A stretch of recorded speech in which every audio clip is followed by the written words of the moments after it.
جو بات کر رہے ہیں وہ از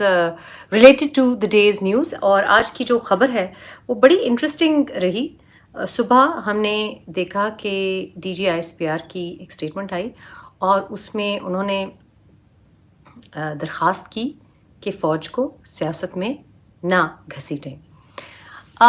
فوج کو سیاست میں کوئی بھی نہ گھسیٹے۔ انہوں نے بہت کیئرفلی چوزن ورڈز میں سب کو متوجہ کیا کہ جو کوئی بھی گھسیٹنا چاہتا ہے فوج کو وہ نہ گھسیٹیں۔ ظاہر ہے سب کی طرف اشارہ ہوگا، اپوزیشن کی طرف بھی اشارہ ہوگا جب انہوں نے کہا کہ کوئی بیک ڈور بات چیت نہیں ہو رہی، لیکن کچھ کرپٹک میسج لگا کہ لاڈلے کپتان کو بھی شاید تسلی دینے کی خواہش تھی کہ جی کوئی بیک ڈور ہماری باتیں نہیں ہو رہی، ریلیکس رہیں۔ اور میرا خیال ہے ان کو بھی سب کے لیے میسج تھا، کیونکہ انہوں نے کہا کوئی بھی نہیں، انہوں نے یہ نہیں کہا کہ پی ڈی ایم، جو میں نے D G I S P R کی اسٹیٹمنٹ پڑھی۔ اتفاقاً اس اسٹیٹمنٹ پڑھنے سے پہلے میں ایک آرٹیکل پڑھ رہی تھی وینٹی فیئر کے لیے، ایک امریکن صحافی اور ایک پولیٹیکل سائنس کے پروفیسر صاحب نے، جو ہارورڈ یونیورسٹی میں غالباً پڑھاتے تھے، انہوں نے لکھا تھا، اور وہ جنرل ضیاء کے 1988 کا جو ہوائی جہاز کا حادثہ تھا اس کے بارے میں تھا۔ اور وہ لکھتے ہیں صحافی اس کے بارے میں کہ جناب میں نے بہت سال بعد تو نہیں، 1988 میں ہوا، تو انہوں نے شاید 1989 سے کوشش کی اس کے اوپر انویسٹیگیٹ کرنے کی، اور انہوں نے کہا کہ ہر طرف زبان بند تھی، یعنی کہ آفیشلی یہ کیس کلوز تھا، تو نہ آرمی ہیلپ کرنا چاہتی تھی، نہ جو بھی ادارے تھے انہوں نے کوئی ہیلپ نہیں کی، امریکہ میں بھی کوئی اس کے بارے میں نہیں تھا۔ اس صحافی کے مطابق، اس آرٹیکل کے مطابق، جو ایف بی آئی تھی ان کو بھی، فیڈرل بیورو آف انویسٹیگیشن، اس کو جنرل ضیاء کے طیارے کو کیا ہوا، حادثہ کیسے ہوا، اس تمام انویسٹیگیشن تحقیق سے دور رکھا گیا۔ لیکن وہ لکھتے ہیں کہ باوجود اس کے کہ معاملہ بہت عرصہ گزر گیا تھا، باوجود اس کے کہ آٹوپسیز جو تھیں پائلٹس کی یا کرو ممبرس کی نہیں ہوئی تھیں، باوجود اس کے کہ کوئی مجھ سے بات کرنے کو راضی نہیں تھا، اس کے باوجود میں نے بہت سے لوگوں سے، بیوروکریٹ سے، جو حادثے میں جو ہلاک ہوئے تھے ان کے جو لواحقین تھے، وہ مینشن کرتے ہیں کہ جنرل ضیاء الحق کے صاحبزادے اعجاز الحق صاحب سے بات کی، فیملی ممبر سے بات کی۔ پھر وہ کہتے ہیں کہ میں نے اس وقت کے general Zia ul Haq chief of army staff, اور مطلب چیف ایگزیکٹو تھے، لیکن ایک وہ ہی اس حادثے میں ہلاک نہیں ہوئے، ان کے ساتھ اس وقت کے D G I S I general Rahman بھی ہلاک ہوئے، اور اعلیٰ قیادت جتنی بھی تھی، جس کو آپ کہہ سکتے ہیں کہ جو بھی ان کی جو ایک کچن کیبنٹ ہوتی ہے اس طرح کی، جیسے آج کل کے زمانے میں ہم کہتے ہیں کہ جنرل باجوہ صاحب ہیں، اور پھر جنرل قمر باجوہ ہیں، general D G I S I ہیں آپ کے فیض حمید صاحب، اور مطلب باقی جو آگے پیچھے ان کے ہیں غفور صاحب ہیں، مطلب جتنے بھی کلوز کنیکٹڈ ہیں باجوہ صاحب سے، تو اس طرح کے تمام لوگ اس دن اس طیارے میں C-130 میں، جو کہ امریکن ایک طیارہ تھا، اور بڑی اچھی اس کی رپورٹس، ایک ہیوی طیارہ ہے، کارگو کا طیارہ ہے غالباً، اور وہ اس دن کیسے، کیا ہوا، کریش کیوں ہوا، بہرحال وہ تو ان کنکلوژن وہ یہ کہتے ہیں کہ یہ تو مطلب پاکستان ہی نے کرایا ہوگا، کیونکہ ہم نے تو نہیں کرایا۔ ظاہر ہے nobody wants to take responsibility, کوئی بھی ذمہ داری نہیں لینا چاہتا، لیکن میں نے جب وہ پڑھا تو اس کا اشارہ صحافی کا یہ تھا کہ یہ حادثہ کم اور کو زیادہ لگتا تھا آرمی کی طرف سے۔ اب کو کا مطلب یہ ہوتا ہے کہ جب آپ کسی کا تختہ الٹتے ہیں، جیسے تختہ الٹا گیا بہت سے لوگوں کا، چاہے جنرل ایوب ہوں، یا ذوالفقار علی بھٹو ہوں، یا بے نظیر بھٹو ہوں، یا نواز شریف ہوں، مطلب تاریخ میں بہت سی ایسی مثالیں ملتی ہیں۔ نواز شریف 2 بار، مطلب آپ ڈائریکٹ کو اس کو کہہ سکتے ہیں، یعنی کہ کلیئر تختہ الٹا گیا کہ